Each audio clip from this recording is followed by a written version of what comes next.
1945 രണ്ടാം ലോകമഹായുദ്ധം അതിൻ്റെ അവസാന ഘട്ടത്തിലായിരുന്നപ്പോൾ ബർമ്മയിലെ നിബിഡ വനങ്ങളിൽ ഓരോ മരത്തിനു പിന്നിലും മരണം പതിയിരിക്കുന്നുണ്ടായിരുന്നു. തെക്കുകിഴക്കൻ ഏഷ്യയിലുടനീളം ജാപ്പനീസ് സൈന്യം പിടിമുറുക്കിയിരുന്നു. നരകതുല്യമായ ഈ യുദ്ധഭൂമിയിൽ ഇന്നും രോമാഞ്ചമുണർത്തുന്ന ഒരു ചരിത്രമാണ് ഇന്ത്യൻ സൈനികനായ നായിക് ഗ്യാൻസിംഗ് കുറിച്ചത്. 1937 ബ്രിട്ടീഷ് ഇന്ത്യൻ ആർമിയിൽ ചേർന്ന ഗ്യാൻസിംഗ് രണ്ടാം ലോകമഹായുദ്ധ സമയത്ത് 15ാം പഞ്ചാബ് റെജിമെന്റിലെ 4ാം ബറ്റാലിയനിലാണ് സേവനമനുഷ്ഠിച്ചിരുന്നത്. 1945 മാർച്ച് 2 ബർമ്മയിലെ കാമ്യയിൽ നിന്ന് മെങ്കിയാനിലേക്കുള്ള പാത തന്ത്രപ്രധാനമായിരുന്നു. കൊടുംകാടുകളുടെയും താഴ്വരകളുടെയും ആനുകൂല്യം മുതലെടുത്ത് ജാപ്പനീസ് സൈന്യം ഭൂമിക്കടിയിൽ ആഴത്തിലുള്ള ബങ്കറുകൾ നിർമ്മിച്ചിരുന്നു. നിരന്തരമായ മെഷീൻ ഗൺ വെടിവയ്പും പീരങ്കി ആക്രമണവും കാരണം ബ്രിട്ടീഷ് ഇന്ത്യൻ സൈനികർക്ക് മുന്നോട്ട് നീങ്ങാൻ കഴിയാത്ത അവസ്ഥയായിരുന്നു. ഈ പോസ്റ്റ് പിടിച്ചെടുക്കാതെ മുന്നോട്ടുള്ള യാത്ര അസാധ്യമാണെന്ന് വ്യക്തമായി. ശത്രുക്കളെ എല്ലാ ഭാഗത്തു നിന്നും വളഞ്ഞ സൈന്യം അവർക്ക് പിന്നിലെ ഉയർന്ന പ്രദേശം പിടിച്ചെടുത്തു. ആദ്യ ആക്രമണം വിജയിച്ചു. തുടർന്ന് വലതുവശത്തുള്ള ഗ്രാമം ആക്രമിക്കാൻ ഉത്തരവ് ലഭിച്ചു. ടാങ്കുകളുടെ അകമ്പടിയോടെ നായിക് ഗ്യാൻസിംഗിന്റെ നേതൃത്വത്തിലുള്ള പ്ലാറ്റൂൺ മുന്നോട്ട് നീങ്ങി.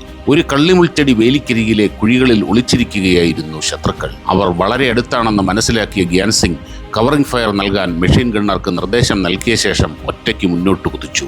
തൻ്റെ ടോമി ഗൺ ഉപയോഗിച്ച് പ്രധാന ആയുധപ്പുരയിലുണ്ടായിരുന്ന 4 ജാപ്പനീസ് സൈനികരെ അദ്ദേഹം വെടിവെച്ച് വീഴ്ത്തി. പെട്ടെന്ന് ഒളിച്ചിരുന്ന ഒരു ജാപ്പനീസ് ആന്റി ടാങ്ക് ഗൺ ടാങ്കുകൾക്ക് നേരെ വെടിയുതിർത്തു. നിരവധി സൈനികർക്ക് പരിക്കേറ്റതോടെ സാഹചര്യം അതീവ ഗുരുതരമായി. ആ ബങ്കർ നശിപ്പിച്ചില്ലെങ്കിൽ യൂണിറ്റ് മുഴുവനായി തുടച്ചു നീക്കപ്പെടുമെന്ന് ഗ്യാൻസിംഗ് തിരിച്ചറിഞ്ഞു. ഉത്തരവുകൾക്കായി കാത്തുനിൽക്കാതെയും സ്വന്തം ജീവൻ പണയപ്പെടുത്തിയും അദ്ദേഹം ഒരു സ്റ്റെൻഗൺ കയ്യിലെടുത്ത് ശത്രുക്കൾക്ക് നേരെ പാഞ്ഞെടുത്തു. വെടിയുണ്ടകൾ തുളച്ചു കയറിയിട്ടും പിന്മാറാതെ ആന്റി ടാങ്ക് ഗൺ യൂണിറ്റിലുണ്ടായിരുന്ന മുഴുവൻ പേരെയും വധിക്കുകയും ആ തോക്ക് ഒറ്റയ്ക്ക് പിടിച്ചെടുക്കുകയും ചെയ്തു. തുടർന്ന് സൈന്യം മുന്നോട്ട് നീങ്ങി. ഇടുങ്ങിയ കള്ളിമുൾപാതയിലൂടെ സൈനികരെ സുരക്ഷിതമായി നയിച്ച ഗ്യാൻസിംഗ് ശത്രുക്കളുടെ എല്ലാ നിലയങ്ങളും തകർത്തു. ആ ഭാഗത്ത് കൊല്ലപ്പെട്ട 20 ജാപ്പനീസ് സൈനികരിൽ ഭൂരിഭാഗവും ഗ്യാൻസിംഗിന്റെയും സംഘത്തിന്റെയും ഇരകളായിരുന്നു. പരിക്കേറ്റതിനാൽ മെഡിക്കൽ പോസ്റ്റിലേക്ക് മാറാൻ അദ്ദേഹത്തിന് നിർദ്ദേശം ലഭിച്ചെങ്കിലും അദ്ദേഹം അത് നിരസിച്ചു. ദൗത്യം പൂർത്തിയാകുന്നതുവരെ ഞാൻ ഇവിടെ തന്നെ തുടരും, അദ്ദേഹം പറഞ്ഞു. മുറിവേറ്റ നിലയിലും അദ്ദേഹം ശത്രുക്കൾക്ക് നേരെ വെടിയുതിർക്കുകയും ഗ്രനേഡുകൾ എറിയുകയും ചെയ്തു.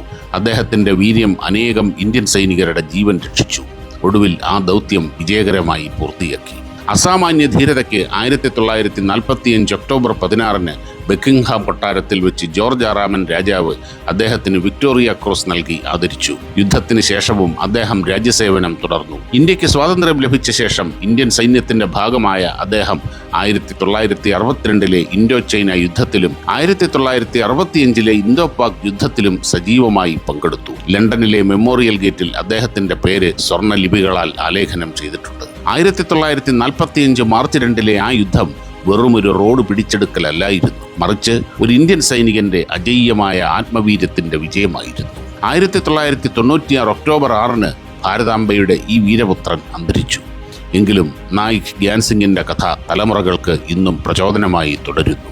അദ്ദേഹത്തിന്റെ ജീവിതം നമ്മെ ഒരു വലിയ സത്യം പഠിപ്പിക്കുന്നു: ധൈര്യം ജീവിച്ചിരിക്കുമ്പോൾ പരാജയം പോലും പരാജയപ്പെടുന്നു.